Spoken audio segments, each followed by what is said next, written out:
What is going on, everyone? And in this video, I'll be giving you my UFC Vegas 73 main card predictions for the upcoming event taking place this Saturday, May 20th, 2023 at UFC Apex in Las Vegas, Nevada. And this is definitely more than any other card, one of those cards that got thrown together last minute, especially because that main event, Mackenzie Dern versus Angela Hill, getting thrown onto this one.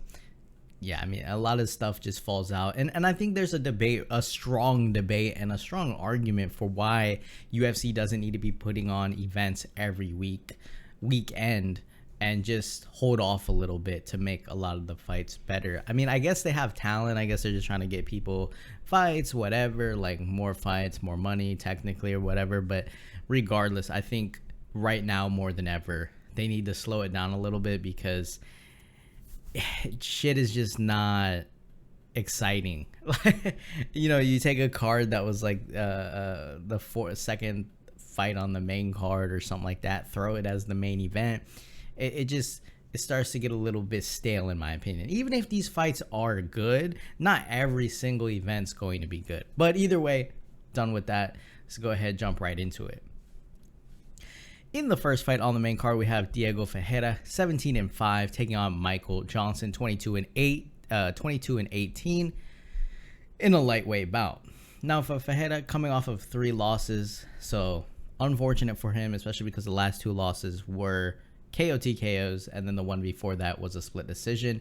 Before that, he was on a winning streak, but like I said, he came into pretty much 3 guys that had solid grappling defense, and then they were able to, and grappling offense, and they all 3 of them, Gamrot, Gillespie, and Dariush, were able to take him down and give him a lot of problems. Now, in this fight, obviously Michael Johnson, he definitely has some takedowns to his resume. He's not taking people down at will, though, and he's also had some tough outings inside the UFC, especially against top-level competition. For me, in this fight, it really comes down to whether or not Johnson can defend those takedowns and light Ferreira up on the feet. He's really going to have to do something early on to disrupt, because I think even on the feet, Ferreira can definitely crack, right? He can definitely drop some bombs on Johnson, and then on top of that, he can threaten with the submission or just try to get the grappling going. But if Johnson's able to kind of keep him off, drop that left straight, very quick hands, you know, don't count him out just because he's a veteran and 22-18, whatever. He's been around. I mean, he is like one of the, he took out Dustin Poirier, right? It's like a lot of people forget about that back in the day. So he does have quick hands. It's just, I think sometimes, like how he fought Mark Ducote was really good. I felt like he was patient. He didn't overextend or get into wild exchanges. He kind of just knew when to pick his shots here and there. He defended some, I think he defended takedowns in that fight as well. Yeah, he defended 6 takedowns in that fight, so showed pretty good takedown defense. Used his left hand, utilized his hand speed, threw in some leg kicks as well, and kind of just fought a really smart fight. Didn't get into a wild fight or constantly get taken down. So that's good to see. But like I said, against someone like Ferreira, who you might look at it and say, wow, he's coming off 3 losses. But got to be careful just because those 3 losses were against good grapplers. Obviously, Michael Johnson is not going to be taking him down consistently. At least I don't think so. So yeah, Johnson can't get into a wild exchange. Got to keep him at a little bit of a distance. Keep him at the end of your punches. Really try to tag him with that left hand. And probably go after the legs. Go to the body a lot, right? See if Johnson can attack the body. And just fight a smart fight. And honestly, I feel like it would go to a decision. Because I do think Ferreira is tough. Like I said, I know he got taken out in the last 2 fights. But it's against really top-level guys. And nothing to count out Michael Johnson. But I don't know if he's going to be able to finish him.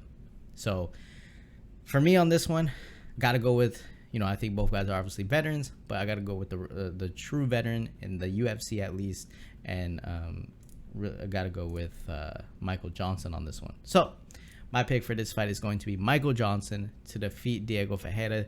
I'll take him to win by decision. In the second fight on the main card, we have Andre Fialho, 16-6, taking on Joaquin Buckley, 15-6, in a welterweight bout. So for Buckley, very explosive. Can be caught, though. We saw that against Chris Curtis.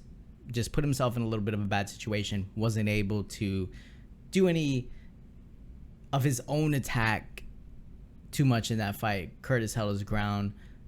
Buckley does land, and he can put up some damage. That's the concerning thing. He has a lot of power. I think he's moving down in this fight, so we'll see how he carries his muscle mass. We'll see how he carries his cardio, all that kind of stuff.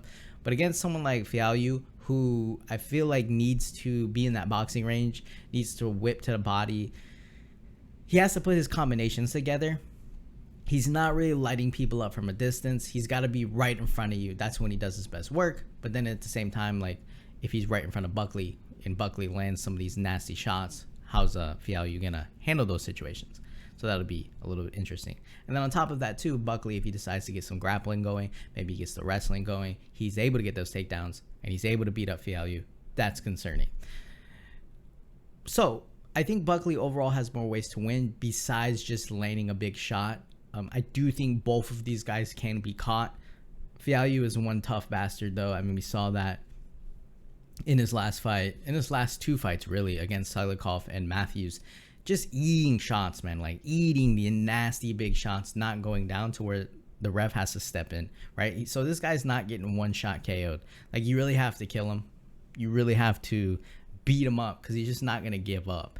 But that being said, he will eat these shots and kind of just stand there and not really have much to come back with.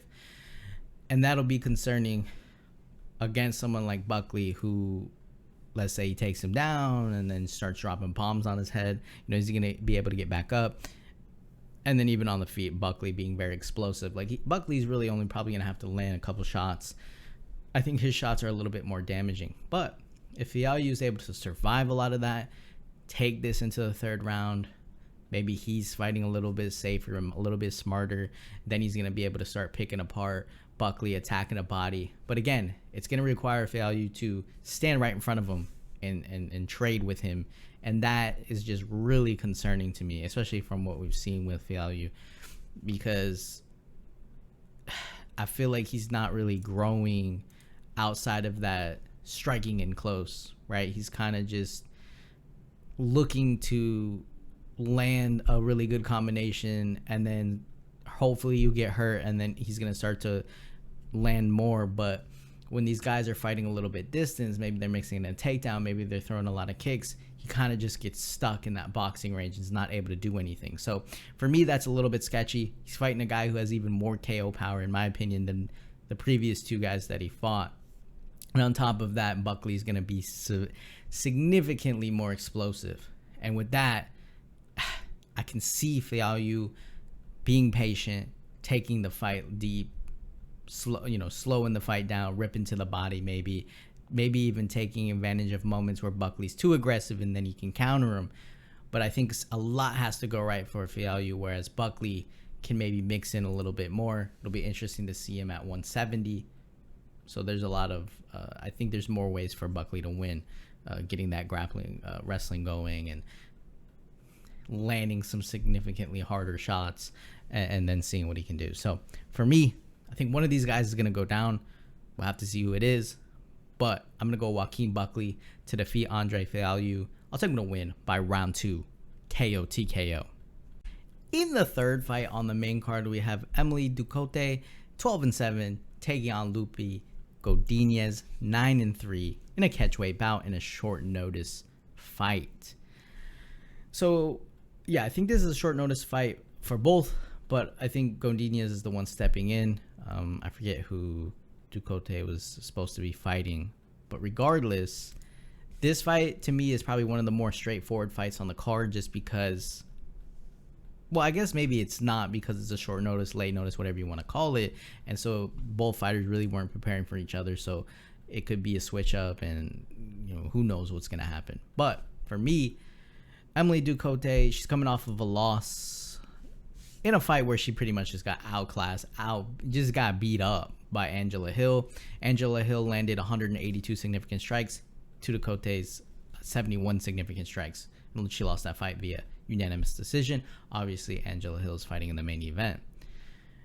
I mean, yeah, I mean, there really wasn't much to that fight. Ducote really wasn't able to get off that center line, really wasn't able to get any sort of movement going, kind of just wanted to bring Hill towards her. But the thing with Hill is Hill's bouncing around, throwing kicks, putting together real nice combinations, and she has the cardio to do all that. Ducote wasn't able to get the 2 takedowns she went for, and Hill was kind of just picking her apart from a distance, leg kicks, like, whereas Ducote was kind of eating a lot of those shots and just not able to land any significant in close.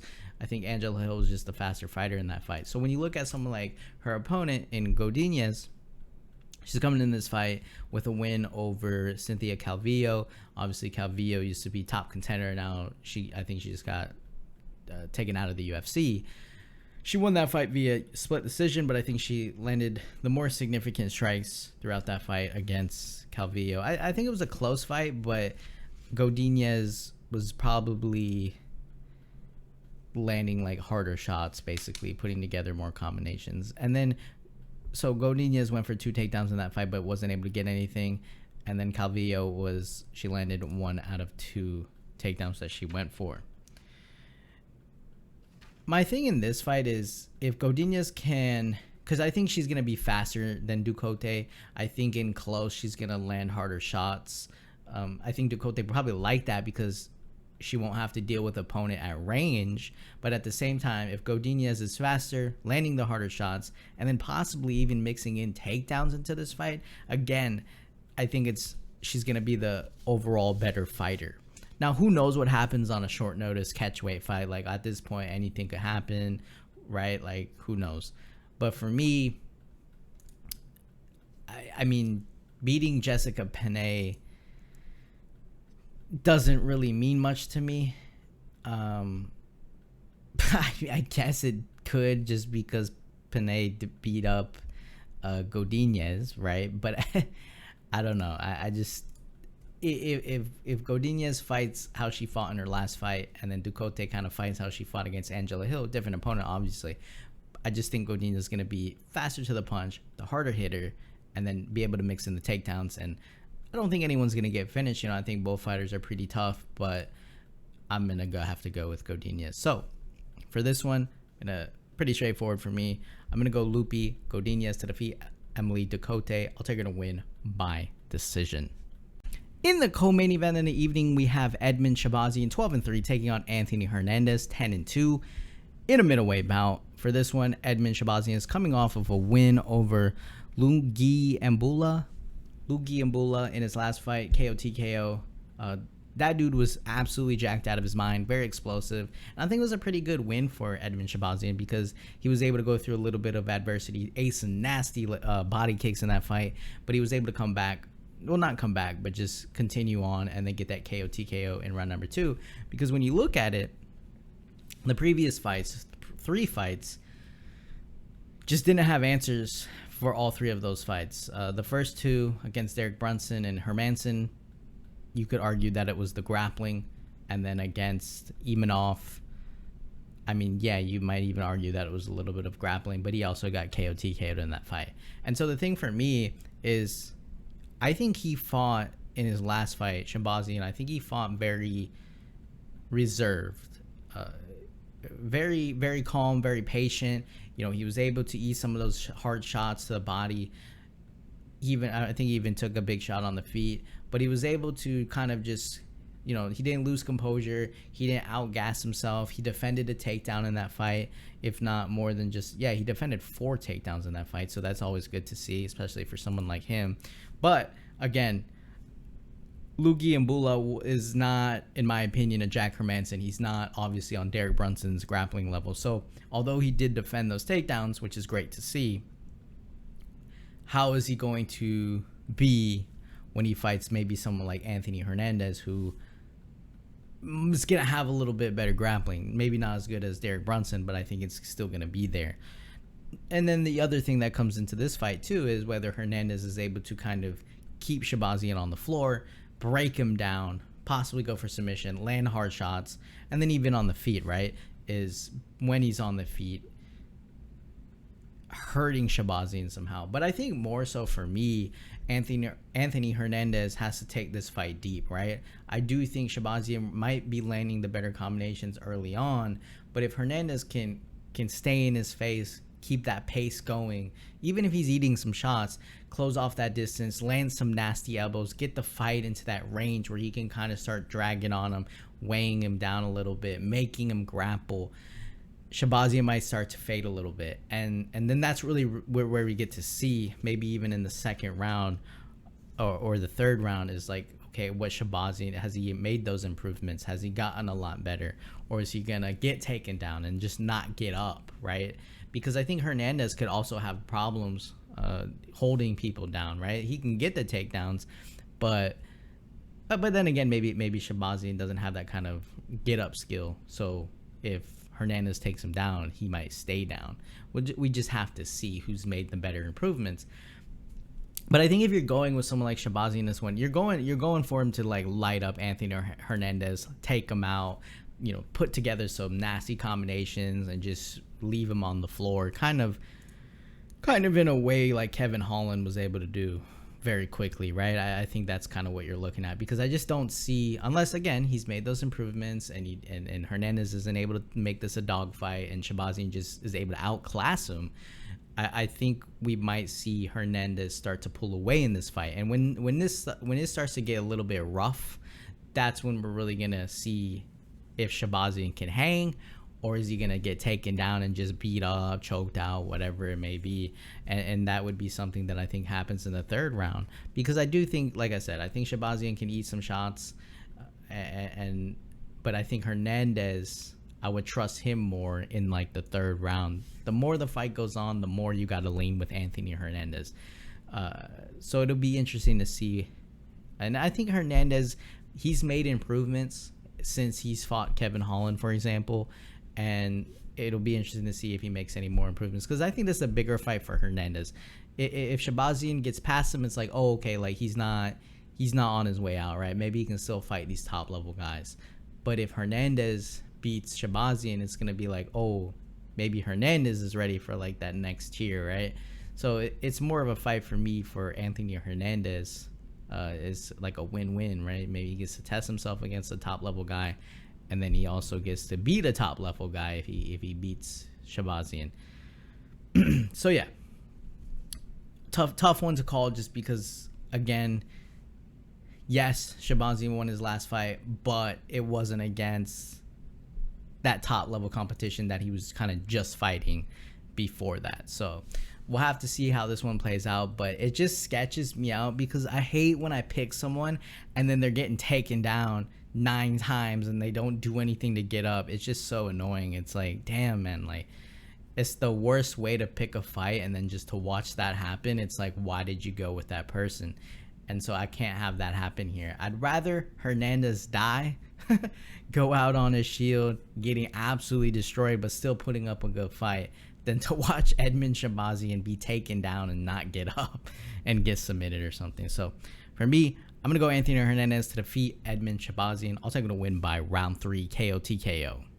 In the main event of the evening, we have Mackenzie Dern 12-3 taking on Angela Hill 15-12 in a women's strawweight bout. In this fight, it's a very interesting fight because Angela Hill's been around. She's fought top level competition. She's been through the ringer with people. She's been submitted by a lot of these better grapplers. She's fought everyone though, right? So, she took on Tisha Torres, Rose Namajunas, got subbed by Rose Namajunas, lost to Jessica Andrade, lost to Nina Nunez, Courtney Casey, Randa Marcos, Yan Chonan, lost to Claudia Gadelha, lost to Michelle Watterson. She beat Ashley Yoder. Lost to Tisha Torres again, I think. Amanda Lemos beat Lupita Godinez, beat Emily Ducote, who, unironically, they're both fighting each other. So Angela Hill, she's been around. She's fought everyone. But when she hits that top-level competition, she's not able to close off that fight and get those victories. in this case, get those decisions. So for Mackenzie Dern, on the other hand, she has been able to submit people. She's gone in there, but a lot of people, one trick pony, like that's all she can do. Now, I do think her striking has improved, right? I think her striking definitely has improved. And I think because her grappling is so dominant that it opens up opportunities for other things on the feet. People are just like, I can't be taken down. I don't know if she's going to like try to flying armbar me or something like that. And I think you saw that against the fight against Tecia Torres, where, I mean, there were some moments where it was like up against the fence and she went for the submission and like ended up having her in a submission for like that whole entire round or whatever. And then Torres didn't give up. And that was a good fight. But, Tecia Torres landed more significant strikes in that fight, but Dern, I think, had her in the worst positions to where she could have ended the fight if Torres would have made a mistake, right?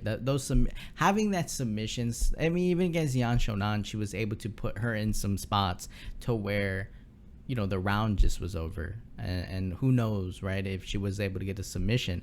And then Yan Shonan, she was able to eventually start pulling away in that fight, landing more significant strikes, defended a lot of those takedowns, 9 takedowns, because Dern only landed 2. But the thing is, Dern only needs to get one of those grappling situations on the floor in a dangerous position, throwing an arm bar, and the next thing you know, that's all she needed. So at any moment, she could pull off the submission. And she is very aggressive with it, man. Like, she's very determined to get those submissions. She's very determined to try and attempt to get the takedown. I don't think she's necessarily good at going for the takedown using her wrestling and then grappling. She kind of just wants to throw up the submission and then bring you down.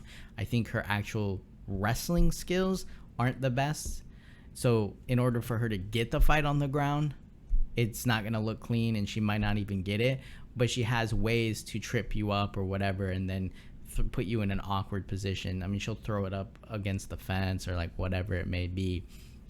And for someone like Angela Hill, who, we've seen her be submitted, she has 77% takedown defense, but I say the majority of Angela Hill's game is to keep this fight at a distance, kind of like she did in her last fight against Emily Ducote, right? Just keep her at a distance, light her up, put together more combinations. When Dern's rushing in, you gotta hurt her, you gotta tag her, you gotta push her away, you gotta make her pay for all of that. And if you can do that, that's gonna be pretty beneficial to for Angela Hill at least. But like I said, if Hill is getting taken down at any moment, it could be all over, and we've seen people take her down. And obviously, Hill's not going to go in for the takedown. Like, that would be stupid. So, you're going to give her 5 rounds for Dern to get that grappling going and see what she can do. For me, I think she can do it.